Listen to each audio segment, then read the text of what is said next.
For years now,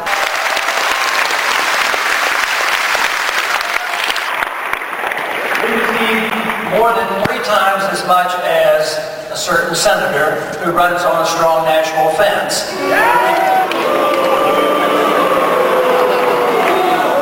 But, you know, his position, and I'm sure you don't know who I'm talking about, his position is to stay in Iraq for 100 years if necessary.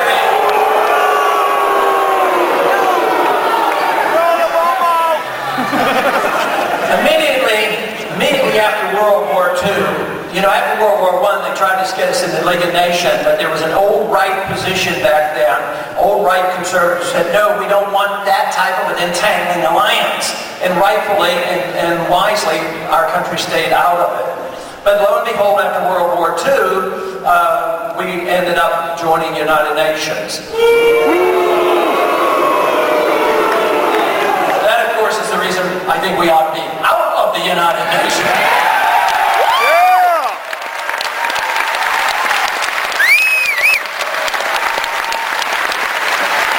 Well, what was one of the first things the United Nations did? You know, it was supposed to be a peacekeeping commission, and yet the very first thing, he got our government and our Congress to go along for a war in Korea that was undeclared under a UN banner. I do not believe this country should ever go to war under a UN resolution.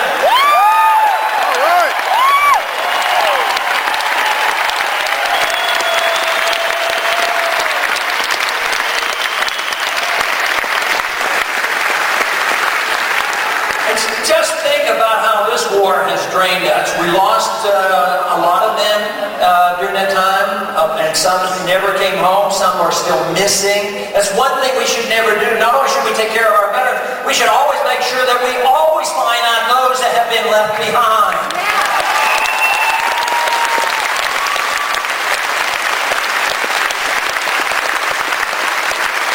But there's always a cost, and the cost continues. The cost of the Korean War and the UN resolution that got us involved is still going on to the tune of billions of dollars now.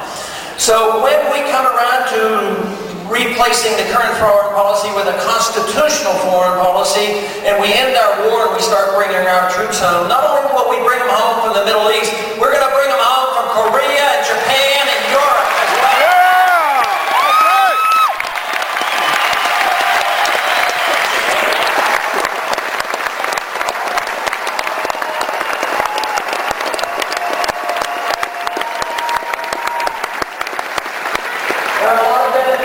I believe our national defense would be stronger. Our equipment now is in bad shape. We're under more serious threat by terrorism because we have invaded other countries and we occupy their territories and we appear to be stealing their oil. No wonder they're upset with us.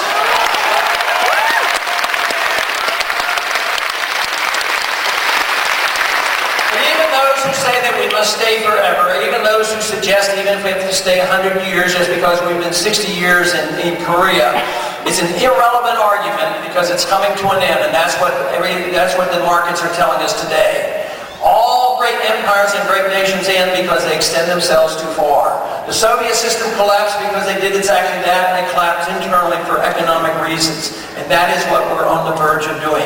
So even for those out there who say, no, we have to stay forever and and it's so important, it's not relevant because we don't have the money.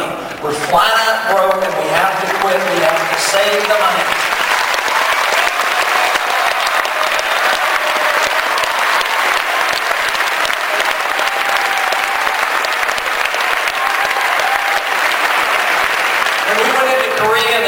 Fight the Chinese. That was a military war, and it was very dangerous, of course, and it's still ongoing.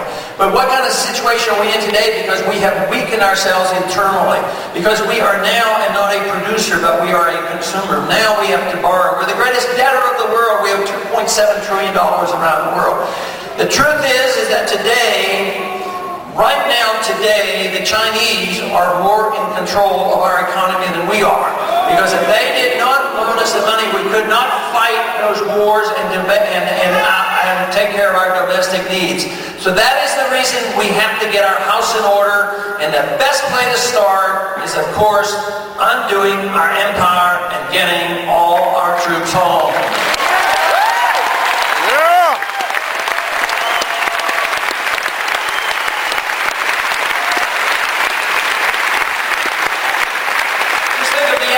Benefits by just bringing the troops home and having the bases here at home and having our naval ports here. We were closing down so many of them around the country.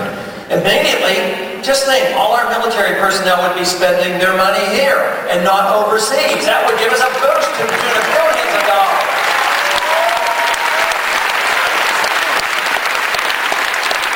But it doesn't make any sense for us to tax the American people. We are taxed to fight these wars. That makes no sense whatsoever. We go over and for no good reason we start bombing countries. If they don't obey us and we want them to do our bidding, we bomb them. If they do our bidding, we give them foreign aid. You know, it makes no sense. Why don't we have a third option? Why don't we just be friends with them? Just be friends with them.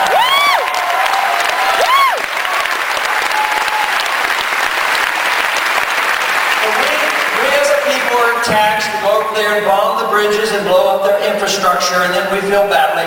Then we tax the American people again to go over and rebuild their infrastructure and rebuild their bridges.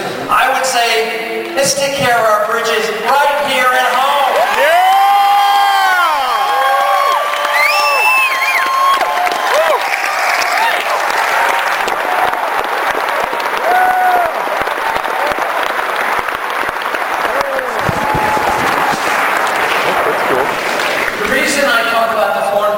Because I think it's the most dangerous policy we have. We have domestic policy and overspending, but foreign policy in the time of war introduces the notion that we are conditioned as a people that we're supposed to give up our liberties in the time of war.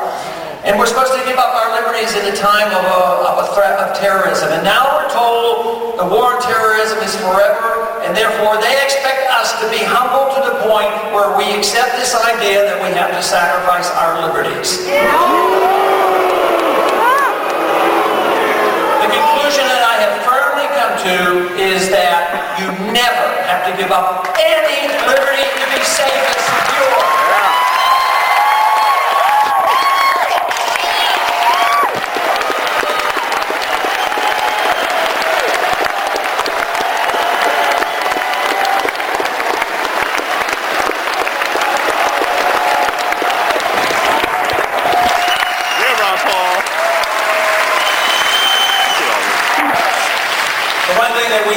Sure, we understand if we want to be safe and secure in our homes and in our businesses is to make sure we understand the Second Amendment.